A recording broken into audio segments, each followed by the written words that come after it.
Hello, everyone, and welcome to this special interview episode of Oceanus FM. I'm your host, Alleykat, and I'm joined today by one of our potential future monarchs of Oceanus, Lady Grace. Lady Grace, thank you so much for joining us tonight. Hi, thank you for having me. It's pretty exciting. For those who don't know, what's happened is SBS has announced the Raiders of the Lost Vault event, and as a part of that event, one lucky community member is going to gain a crown. And what we're doing today is we're giving a platform to the main contenders who put their names forward so that they could speak to the Oceanus community directly and tell you guys what they're all about, what their concept is. Today's interview is going to focus more on the Black Queen, Lady Grace's kingdom concept, the competition overall, and the contenders overall. We're going to look at covering them in a future episode. So without further ado, Lady Grace, tell us a little bit about yourself and what's your experience with the Oceanus community? Well, just to start, for me, I spent a little bit too long at university and then needed a job. Yep. So very naturally, I joined the army. Cool. And the army probably said, "What are you doing here?" But it was quite a good. I really enjoyed that. I enjoyed my time in the service, and I did deploy overseas. Oh, cool. So for me, that was really great. But there was a point where it's like, well, actually, what am I going to do after the army? And I did a few other things along the way. But when I got out of the army, one of the things I did have the privilege of doing was using the time to retrain into nursing. So I'm actually a registered nurse working in Melbourne now. And I find computer games is really useful for getting away from the stress of work and having a totally different community. And one of the things that I have found, because I recently, well not that recently, but fairly recently moved from New Zealand to Australia, and I found a lot of the Oceania members really welcoming. I met up with a bunch of them at PAX, and going out into a strange city to a cafe I've never been to, with a whole bunch of people I've never met, and having an absolute ball. So just some really wonderful people in this community. In terms of gaming, a lot of my background has been on American servers, as one might imagine. One of the games that I played there was Darkfall, where I led a 120 player city with a fully destructible city. Cool. So I understand little terms like asset damage and 3 AM asset damage. So, you know, it would be to somebody's detriment if they thought I didn't know how to play computer games. And that's a pretty natural thing for soldiers to do, because you do get time between doing other things. So yeah. So yeah, I mean, you were at PAX. I mean, did you enter the costume competition as well? I did actually. I thought you did. Unfortunately, I didn't get through the end. But that's where this little guy came from. Oh yes, the banner. So yeah, this actually flew outside PAX underneath a tree. I do remember you sending me that photo, actually. It's such a tragedy that I didn't get to meet you at PAX. I was all over the place at PAX, and yeah, this should not be the first time that we're actually interacting face-to-face, but unfortunately it is. Yeah, well, one of the reasons I made it was I found it so hard to actually link up with people. I thought, actually, we need a banner as a rallying point. Hey, wait. So yeah, in a lot of ways, it's history just repeating itself. So what made you want to put your name forward as a potential monarch for Oceanus? Well, one of the things for me is that, as some of you may know, I started writing a book set in Elyria, and back in May 2016, I came up with the idea of the Black Queen Initiative. And the whole idea was that to create a story-focused kingdom and to have a queen who was an evil queen very much as a point of conflict and a point of difference to the largely good kingdoms. And over time, I've actually seen the good kingdoms really emerge. Like, when I look at the Oceania kingdoms, the other ones, there's no way I'd describe any of them as evil kingdoms or nefarious kingdoms. They're led by good people who want to do their best for their players. The thing for me is that going back to the original idea of what I understood Chronicles of Elyria to be about was really that there are two paths. It's the light path, there's the dark path. What would happen if somebody set things up to really create a Nemesis kingdom where people who wanted to do things a little bit differently could go? And one of the original ideas that I actually had was there will be plenty of people who want to be bandits or want to be raiders. You know, they'll want to be the bad guys. And there's nothing wrong with that. But who makes the bad guys bread? Who makes their armor? Who sharpens their swords? And goes, okay, here you go, guys, go have fun. So one of the problems with what people would often call an evil play style is that you've got to have the logistic support behind it. You've got to get through the long night in Elyria because the world is not going to wait. It's not going to say, oh, sorry, you forgot to plant some crops, bad luck. It's just not going to wait for you. So in terms of that mix of having crafters, traders, suppliers, and the people who just want to go and basically break things, and also some of those really interesting possibilities such as liches and vampires. If a lich has been found and they want to flee, although I'm not sure why they would, they'd probably slaughter everyone. But if they wanted to flee, where do they go? On Oceania, where do you go? You know, where's the place where people who want to do something a little bit different can go and say, actually, I want to strike off on my own, create a town where we do nothing but whittle wood. I don't want to pay taxes. You know, if you want me to pay taxes, you have to make me. You know, where is this free area? Where are the spaces between the organised group? And for myself, I started out as an independent countess, and I was looking for somewhere to create this sort of nemesis. I couldn't afford to buy a queen title myself. I would gladly have done so, but unfortunately I never won lotto. So here I am writing this book. The story's getting bigger and bigger. And over time, it's like, well, okay, where will I play? And for me, I was casting around the different kingdoms as an independent, trying to find a home. And I have found some places where, yes, actually there are players who have the maturity and the foresight to actually think, yeah, actually this actually could be really good. It could add to the game with an interesting dynamic. And properly controlled, there's no reason not to do something a bit different. You know, but when this opportunity came along, it was like, wait, you mean I can actually try and realize my dream from years ago? You know, actually having a go at becoming a monarch, actually creating something that is story-driven, not this is what I want for my chosen friend. And not just any monarch. It's almost framed as an antagonistic monarch, right? The Black Queen. And I mean, I think even in your forum post, you're self-described as lawful evil. Yeah. Well, chaotic evil is the quick way to not have any bread. Agreed. I'm very much of that philosophy as well. But in terms of the light roleplay that I've done on the forums for quite a long time now, ages ago, we had a design experience for food, and I proposed the question, well, what would happen if it was a kippick pie? Would that be allowed? Oh, the cannibalism question. This thing's taken a life of its own, and people don't even forget that it started as just teas and Kibi the kippick baker. Poor guy. The poor kippick. But it's okay. He's in the. So yeah, he's gone from being teased to actually being in the book. But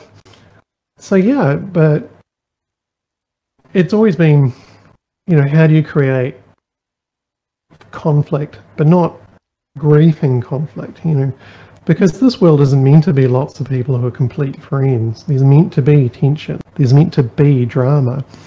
And this kingdom is custom built for that. If anything, it's at risk of having too much, because you've got Genoan. They talk to the... And that's fine. Sorry, Monica went to sleep. So what was that? They talk to their... We just missed that last part.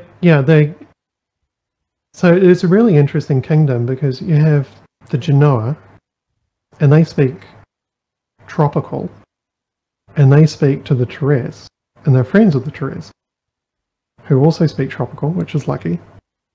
But also in the same kingdom are the Weird. And the Weird hate the Genoa because they used to be enslaved by them. And the Genoa despise the Dras. Sorry, I said Weird, it's not, it's Dras. But yeah. Yeah, I think the Weird are in Kingdom 3 and Kingdom 2. Yeah, correct. Yep. But yeah, anyway, so in terms of languages and religions, that kingdom is set up for conflict because there are different tribes, one of which used to enslave the other tribe. And then you have the traders who are the go-between. They actually speak their only common language. And then you have Dras allied with Genoa, and they don't even want to talk to each other. Dras use Nerin. It's a different language. So it makes for some really interesting conflict in there. And religiously, they're all different as well. You've got Phaedon in the south, Quinn in the Terresk, and Twofold Queen with the Dras. And part of what I was thinking about is, okay, well, how do you take all of this and actually create something that is a viable single kingdom? And for me, because it started from the support area, the idea of the Baker, really Dras with their healing aptitude, and also they do have a penchant for diplomacy. So a Dras queen is a natural fit in that kingdom. It's not the obvious choice though, but I think it would be a fascinating choice, especially if they I love the idea of a Dras queen. Especially if they imported Quinn as their particular religion, and everyone else just thought that they were, a bit mad. So the Dras religion is Twofold Quinn, is Queen. it? It's Twofold Queen. It's Twofold Queen, but some would say that actually Angelica and Luna, who are two Quinn, Angelica is basically the sun and created from her shadow Luna. There is an argument that that's the Twofold Queen. We're going down potentially heretical lines here, aren't we? Oh yes, we are so going down heretical lines. But you like that? That's the point. Yeah, no, I see that. Yeah, and one of the things that, in terms of creating a play concept, because it's not just for me, it's for others who follow, and also for the people in that area, is how can we make the most story out of this opportunity? Because it is an opportunity. So we have this wonderful milieu of tribes here that really don't belong together. And it doesn't work like that on any other server because they have a different number of duchies. Yeah. Well, the biomes are different. And because we've only got 4 kingdoms, we have a different blend. And this one is unique. It's also unique that it's got a volcano. I mean, have we got a guaranteed volcano? Is that just some people's interpretations of the map? It's my interpretation of the map, but then again, I did do geology at university. I'm pretty confident that looks like a volcano. I'll defer to your expertise on that one. Yeah, that little volcanic cone in the top. If it's not a volcano, it's a remarkable sculpture. Yeah. Cool. It'll do. Well, so it'll look like a volcano. So here's the thing. And maybe this is just my understanding. I'm still catching up. The event went live while I was at work today, and I've been trying to sort of do a crash course so that we can get these interviews out as fast as possible. But you're talking about becoming the monarch of Kingdom 4 specifically in this instance. But is that guaranteed, or is that sort of where you're expecting the kingdom alignments will end up? In terms of this contest, my understanding is that the prize that's in the hat is for that specific area. Oh, cool. The other one for me, just as a general one, we've got these 3 other thriving communities. I don't want to go, well, actually, you really wanted to be Herothi, but I'm going to grab it. That wouldn't be fair. it just wouldn't be right to try and grab off one of the others. Yeah. So I expect it's going to be the Fourth Kingdom, and I expect that it will be the Genoa, Turesk, and Madras. Is that because, not just because of potentially the rules of the competition just dictate that, but also if they didn't, it doesn't seem like anybody has sort of claimed that concept yet. Is that what you mean? Yeah, well, in terms of, for myself, I was looking around and asking people, well, where are you thinking of going? To try and get an idea of where I might fit within the existing kingdoms. And I didn't hear anyone saying, I really hope Sakara have really low IP so we can grab that one off them. It just wasn't in the conversation. Yep. Yeah, there was some, maybe we'll go K2, maybe we'll go K3. And then if we don't get K1, we're going to war to get it back.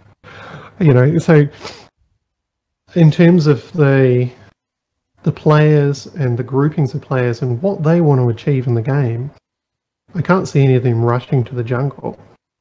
I just like the expression, rushing to the jungle.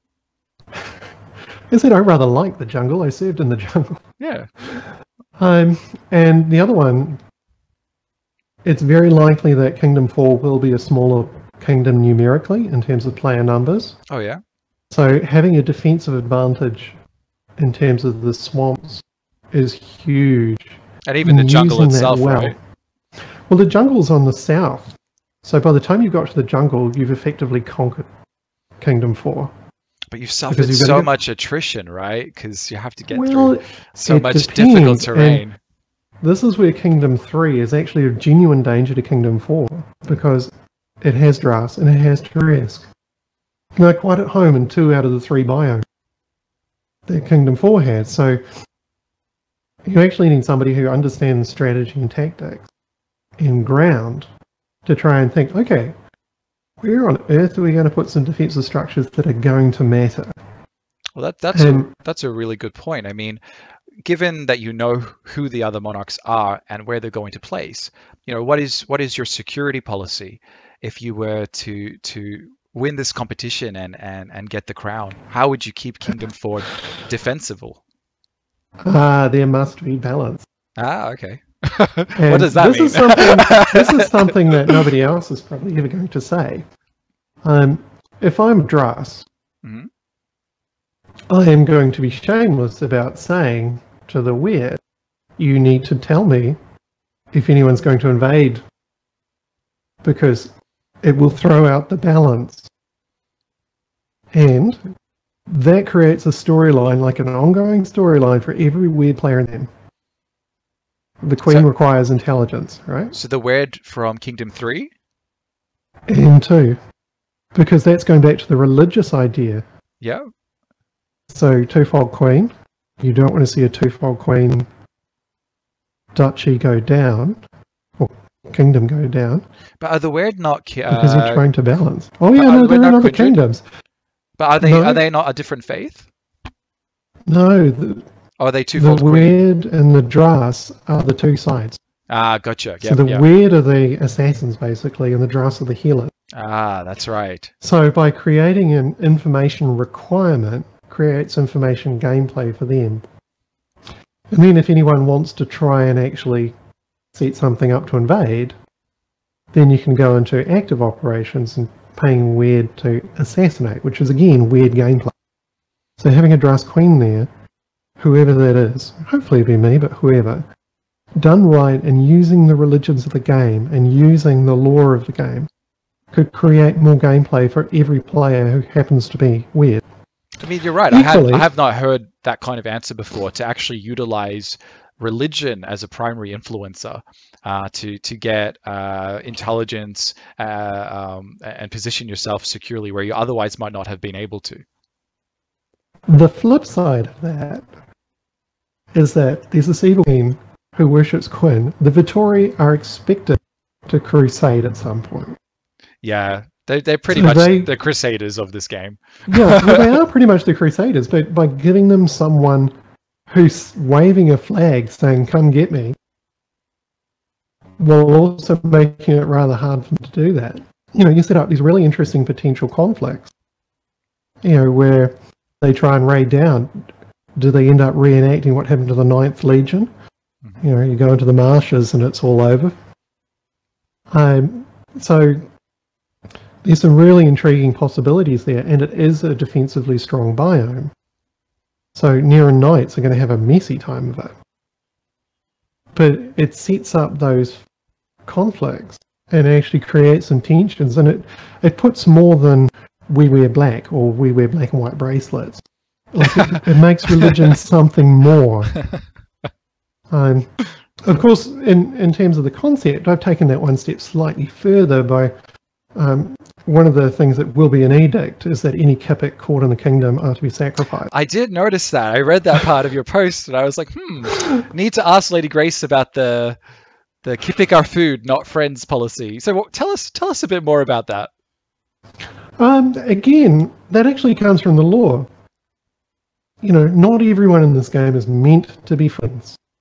You know, personally, I have a good friend who will probably play a Kipik, and I'll never do anything bad to her, but she won't play in Kingdom 4. And if she does, is she going to end up on the menu? Well, if she gets caught. Again, if she's a spy and she's really good, you know, she's got this peril and this great challenge to overcome. Some players will love that. Equally, building religious sites hidden all over the place. Explorers will love that. Especially if I am trying to resurrect a dead queen. If they try and figure out what I'm up to and then figure out how do you stop it. Like, these story ideas can spin off into long story arcs. And the whole thing with the Kipik is really the short straw, because in the book, the Druss don't like the Kipik. Sorry, guys. It's nothing personal. So as a part of this competition, you're going to end up with a duke or a duchess with and I believe it's pronounced Casus Belli on the throne. You've got such an interesting narrative pitch for this for this crown. How do you see that potential conflict playing into this? Excuse me. There are two ways that can really go. First off, you get someone who is super aggressive and just wants to PvP it and win the acorn. Yep. That's perfectly fine, playing the game the way it's written. They can do that. I think that would be a lost opportunity. The problem is that if they did that, Kingdom 4 would then be very weak and ripe for invasion by Kingdom 3. Because remembering that Kingdom 3 doesn't have a terrain disadvantage in most of Kingdom 4, if, you know, as long as they have Druss and Teresk fighters, they have no disadvantage. So if there's a civil war active within Kingdom 4, then that's a problem. Because whoever wins is probably going to then lose lands to Kingdom 3. And the whole idea of having a fourth kingdom to balance the existing ones, you know, would just fall away. And would have a double kingdom, if not a name, pretty much de facto. And in terms of a four kingdom game, I think that would be a very bad map. So would it be safe to say that your policy is make sure a civil war doesn't happen, even if it is the most narrative direction, because it's better for the server overall? No, my one would actually be make sure a civil war happens when it's most advantageous for the story. Okay. And part of that is that Druss and Genoa really do hate each other. Yeah, so they do. When there's a good player number and a thriving player base in that kingdom, and there's good solid infrastructure, so you know it's not just going to fall over if we have a bit of a fun. You know, if we take 50% losses of our people, it's got to be able to survive the winter without getting invaded by Kingdom 3, or worse, having to beg for food from Kingdom 3. And again, reading the lore closely, those forests are great, right up to the point where they go completely dry and have forest fires, or other disasters that are absolutely on the cards. So, in terms of timing. To me, a lot of ways I look at this opportunity as you might if you're looking at running a tabletop campaign or a LARP, working with others and trying to think, okay, where are the long storylines we want to go? Where are the threads we want people to pull on later? So that causes ballet is quite interesting. But timing is going to be everything with that. And if it's used too soon, then it would likely be to the detriment of everything, including whoever won, whichever side that was. It's a good point. That end up gaining control of a severely weakened kingdom, perhaps ready for invasion. Yeah, well, I mean, my idea of when you start out, you really want to be building, obviously, some defensive structures so you actually can survive. Is that going to be your top priority in terms of what to construct? No, because I'm the Black Queen, I'm going to make a temple of glass. Out of grass jet. Awesome. No, that's a really cool answer. You've just got to go. I love that. I really do. Tell me about the Black Queen's court, because I really like this conceptually, but I don't know too much about it. What is the idea behind the Black Queen's court? Well, one of the ideas is that this game is about people. So you don't want to say, I'm the monarch, all of you stay away doing what you do. You want to actually have social opportunities in the game. And one of the role-playing games, it was the LARP actually, one of the events that I enjoyed, just absolutely delighted in, was a masquerade ball. And most of the LARP was focused on combat.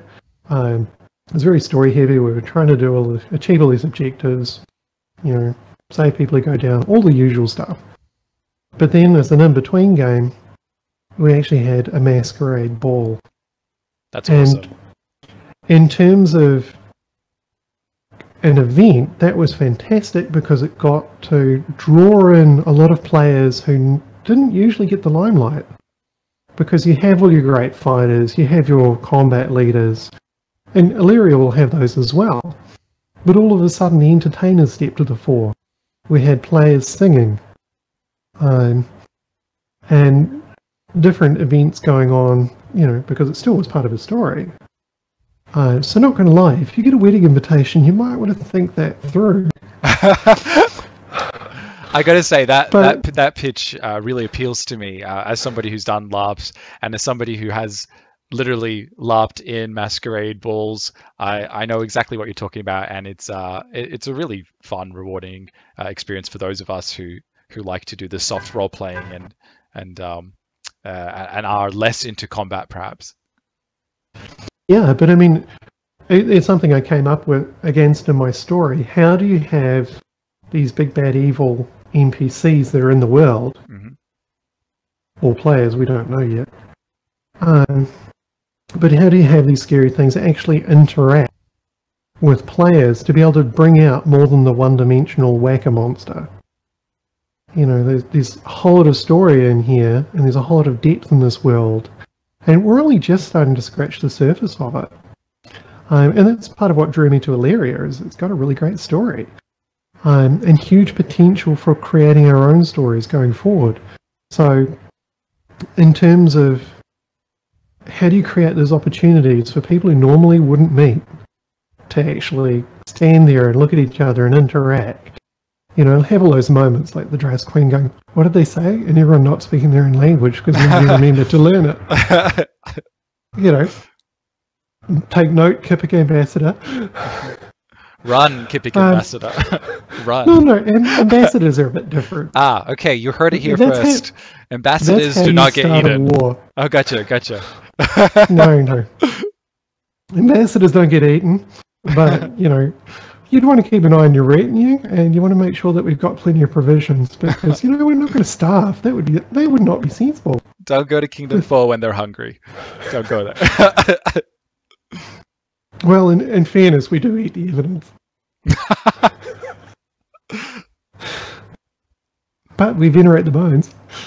But yeah, anyway, and part of the idea of this pitch for this kingdom, or queendom, is really to try and draw through some of those other ideas and really set up role-playing opportunities and play opportunities as well.